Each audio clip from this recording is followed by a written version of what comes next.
Hello বন্ধুরা, welcome back to my channel Sangeeta লাইফস্টাইলে তোমাদের সবাইকে স্বাগত। আশা করছি আমার কাছে দূরে সকল বন্ধুরা ভালো আছো, সুস্থ আছো। আমিও ভীষণ ভালো আছি। আজ আমি তোমাদেরকে কুমড়ো শাকের নিরামিষ রেসিপি দেখাবো। তো তার জন্য আমি দেখো কুমড়ো শাকগুলো ভালো করে কেটে ধুয়ে নিয়ে চলে এসেছি। আর কুমড়ো শাকগুলো আমি কি আজকের সবজি ব্যবহার করব সেটাই তোমাদেরকে দেখাবো। আর দেখো কুমড়ো শাকের কচি কচি ডাঁটিগুলো আমি এভাবে ঠিক কেটে নিয়েছি। আর শাকও দেখো কতটা পরিমাণ আর নিয়েছি আমি। আর এখানে আমি নিরামিষ বড়ি নিয়ে নিয়েছি, আর একটা ঝিঙে, একটা আলু, কুমড়ো, একটু পটল আর সামান্য আমি এখানে বেগুন নিয়ে নিয়েছি। আমি এই সবজিগুলো দিয়েই কিন্তু আজকের আমি নিরামিষ সর্ষে দিয়ে কুমড়ো শাকের রেসিপিটা তোমাদেরকে দেখাবো। আর আমি কাঁচা লঙ্কা নিয়ে নিয়েছি দুটো। তো দেখতে থাকো বন্ধুরা, সঙ্গে থাকো। দেখো আমি গ্যাস জ্বালিয়ে নিয়ে এখানে আমি কড়াই বসিয়ে দিয়েছি। আর আমি এটা আজকে সর্ষের তেলে রান্না করব। আমি সেই কারণে কড়াই সামান্য পরিমাণ সর্ষের তেল দিয়ে নিলাম। সর্ষের তেলে আমি বড়িগুলোকে ভালো করে ভেজে নেব।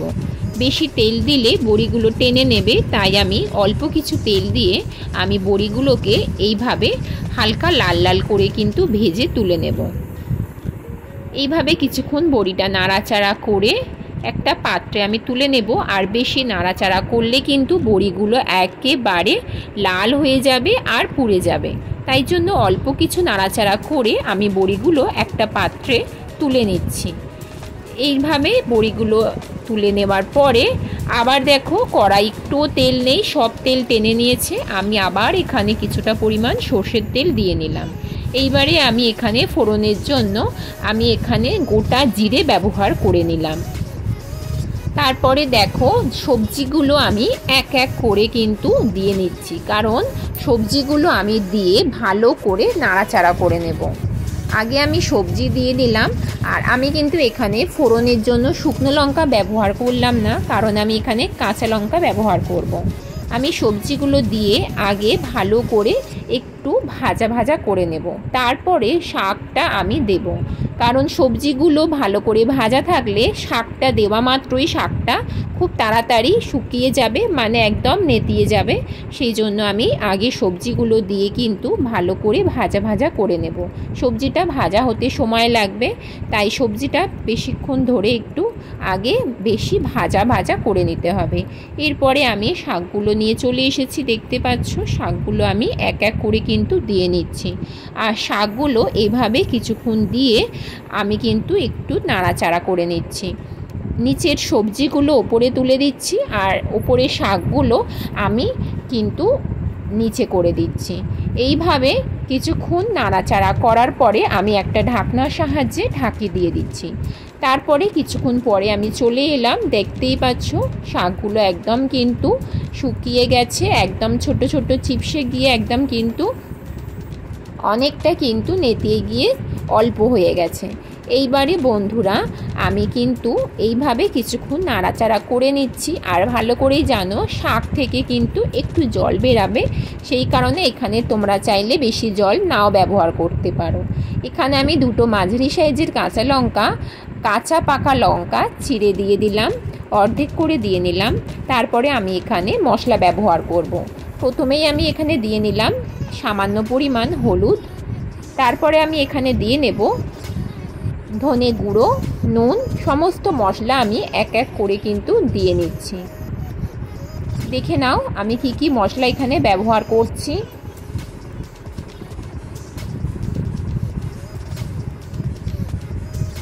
নুন দিয়ে নিচ্ছি, জিরে গুঁড়ো, সমস্ত কিছু কিন্তু আমি এখানে দিয়ে নিচ্ছি। জিরে গুঁড়ো, ধনে গুঁড়ো, হলুদ গুঁড়ো, নুন আমি এখানে দিয়ে নিচ্ছি। আর নুনটা বন্ধুরা অল্প পরিমাণ দেবে, কারণ নুনটা একটু বেশি দিলে কিন্তু ডাঁটিগুলো আগে নুনটা টানে, যার জন্য ডাঁটিগুলো নুন বেশি লাগে।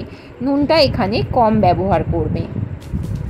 তো দেখতেই পাচ্ছ এভাবে নাড়াচাড়া করার পরে আমি দেখতেই পাবে তোমরা হালকা একটু কিন্তু জল ছাড়বে। যেহেতু আমি নুন দিয়েছি, নুন দেওয়ার পরে সবজিগুলো আরও একটু মানে একদম চুপসে গিয়ে কিন্তু আবার এর থেকে জল বেরোবে। তো এইভাবে আমি কিছুক্ষণ হালকা আঁচে কিন্তু এভাবে কিছুক্ষণ নাড়তে থাকছি। আর এখান থেকে জল বেরানো পর্যন্ত আমি অবশ্যই অপেক্ষা করব। তার আগে আমি যে বড়িগুলো ভেজে রেখেছিলাম সেই বড়িগুলো আমি এখানে দিয়ে নেব। আর আমি কিন্তু বড়িগুলো একদমই গোটা ব্যবহার করব না, কারণ বড়ি আমার বর একদমই পছন্দ করে না। সেই জন্য আমি বড়িগুলোকে ভেঙে ভেঙে দিচ্ছি যাতে আরও ভালো করে ভেঙে যায়।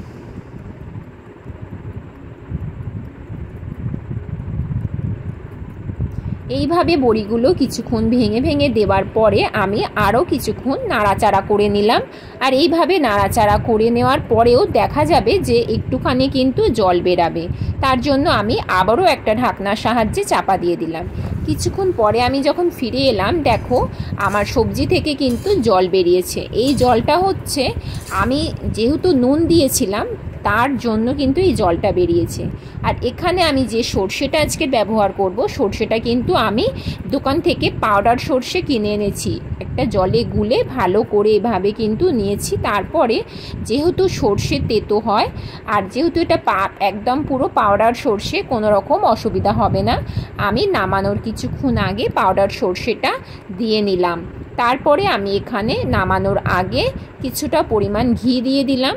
আর এখানে তোমরা চাইলে এখানে অবশ্যই স্বাদ আনার জন্য কিন্তু মিষ্টি ব্যবহার করবে, তাহলে একটু মিষ্টি মিষ্টি খেতে কিন্তু খুব সুন্দর হয়। নিরামিষ দিনে এই রেসিপিটা কিন্তু গরম ভাতের সাথে একদম জমে যাবে।